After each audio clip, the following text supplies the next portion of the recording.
প্রথমবার সরস্বতী পুজোর বাজার করতে যাওয়ার মজাটা সেই ছোটোবেলায় যেরকম ছিল ঠিক তেমনই আছে। শুধু পার্থক্য হচ্ছে তখন আমাদের পড়াশোনা ছিল আর এখন এই গুড়িগুলোর পড়াশোনার পালা। তাহলে অনেক দিন পরে একটা ভিডিও শর্ট নেওয়ার চেষ্টা করেছি, খুব বেশি কথা না বলে শুধুমাত্র কীভাবে সরস্বতী পুজোর বাজার করলাম, কী করলাম, জাস্ট মজা করলাম, ইন জেনারেল একটা ভিডিও জাস্ট শর্ট নিলাম, আশা করি ভালো লাগবে। প্রথমেই কিনলাম ঠাকুর, কারণ ঠাকুর কেনা থেকেই শুরু করাটাই মনে হয় ভালো। প্রথমে ঠাকুর কেনা, তারপরে মালা, চাঁদমালা, ঠাকুরের আর যা যা সরঞ্জাম, দশকর্মা একটা একটা করে সবই করলাম।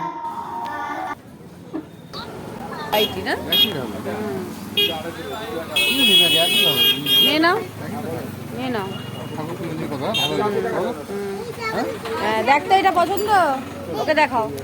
এটা পছন্দ নেবো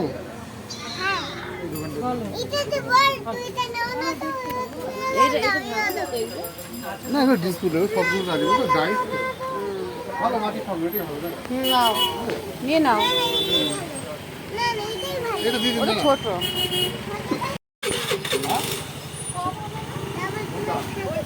ওটা 280 টাকা কম না, 60 টাকা নিয়ে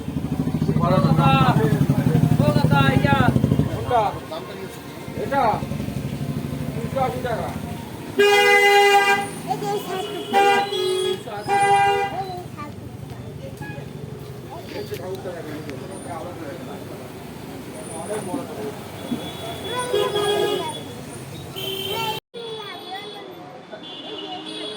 চল বাবার হাত ধর, আমার হাত ধর, আমার হাত ধর। আর রেখে আসতে ঠাকুর হবে, হয়ে গেছে কেনা, রেখে আসতে এবার হবে। হচ্ছে আমাদের বাকি কেনাকাটার জন্যে আস্তে আস্তে আয়, দেখে বাবার প্যান্ট ধরে ধরে আয়। নেক্সট কেনাকাটাতে। বাবার প্যান্ট ধর।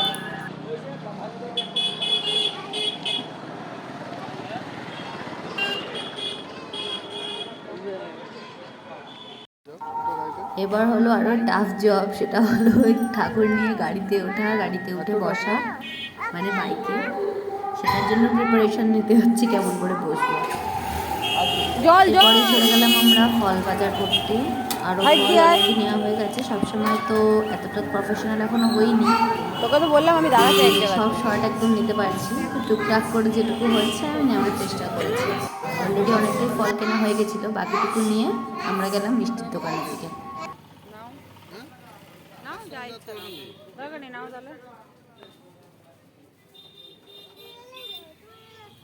তুই খাবি না তো, খাবে ঠাকুর, তুই কেন দেখছিস?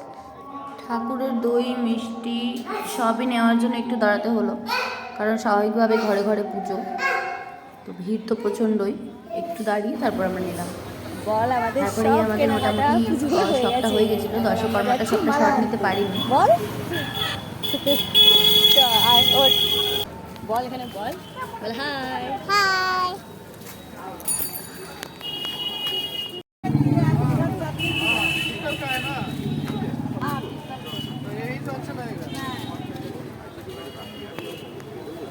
হাত দিও না, কি ভাল লাগছে দেখ একসাথে মালাগুলো।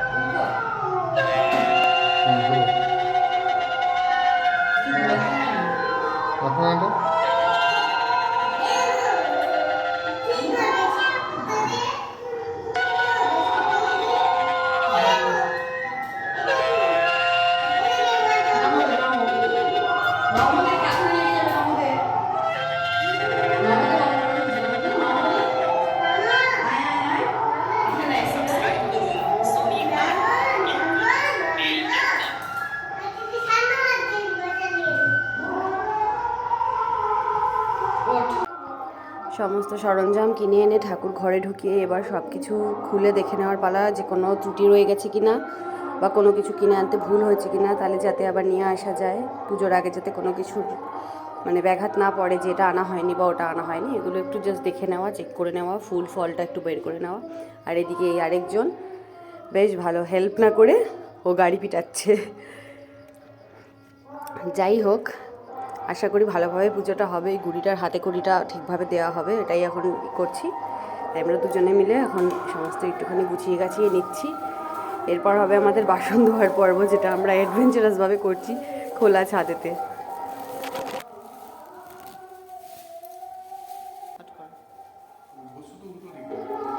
আমি জানি ব্যাকগ্রাউন্ডে বেশ নয়েজ আসছে, কারণ কি প্রথম কথা হলো আমাদের পাড়াতে কীর্তন হচ্ছে, যেটা আর কি 1 সপ্তাহ যাবৎ কীর্তনটা উদযাপন করা হয়। আর সেটা আমাদের মাইকটা একদম বাড়ির সামনেই লাগিয়েছে, যার জন্য কীর্তনের আওয়াজটা খুব বেশি আসছে আর নয়েজও ক্রিয়েট হচ্ছে, আমি সেটা জানি। আর দ্বিতীয় কথা হলো আমি অতটাও তো প্রো হইনি, তাই জন্য নয়েজ ক্যান্সেলেশনটা ঠিকভাবে হয়তো করে উঠতে পারছি না। আসলে ভিডিওটা অনেকদিন পরেই নেওয়া, ভাবলাম ছোটো গুড়িটার একটা যখন নতুন শুরু হতে চলেছে, চলো আমিও আবার এটা নতুন করে শুরু করি। কারণ অনেক দিন মাঝে ভিডিও দেওয়া হয়নি, যেটা পুরোই স্টপ হয়ে গেছিলো আর পেরে ওঠিনি।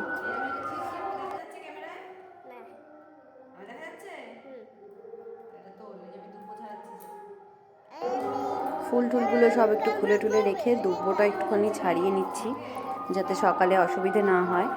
যেটুকুনি কাজ এগিয়ে রাখা সম্ভব সেটুকুনি এগিয়ে রাখছি।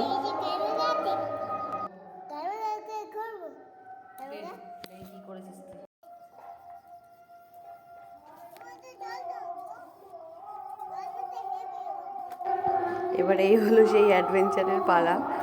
ভীষণ ঠান্ডা, তবু তার মধ্যেই খোলা ছাদেই বাসনগুলো মেজে নিচ্ছি ঠাকুরের, কারণ ধোয়াই আছে, সবকটা বাসনই পরিষ্কার। একটু তেঁতুল একটু সাবান দিয়ে একটু ধুয়ে নিচ্ছি।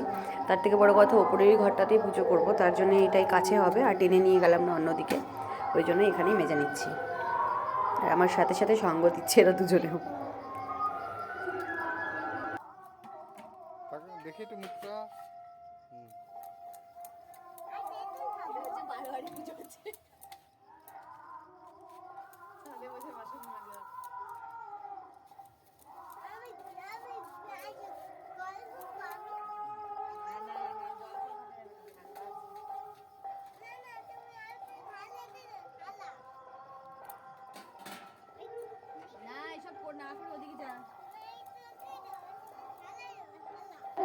যেহেতু খোলা ছাদের মধ্যে এই মুহূর্তে আমরা রয়েছিলাম, সেহেতু মাইকের আওয়াজটা আরও বেশি করে আসছে, কীর্তনের আওয়াজটা। এই আর কি, কীর্তনটা সারা রাত ধরে চলবে, তো এটা তো কিছু করতে হবে না, মানে করার নেই আমার হাতে, তাই প্লিজ বেয়ার উইথ মি। আর এরই সাথে আজকের ভিডিওটা এন্ড করছি। কালকে যদি সরস্বতী পুজোতে শর্ট নিতে পারি অবশ্যই ভিডিও আপলোড করব, ততক্ষণের জন্য টাটা।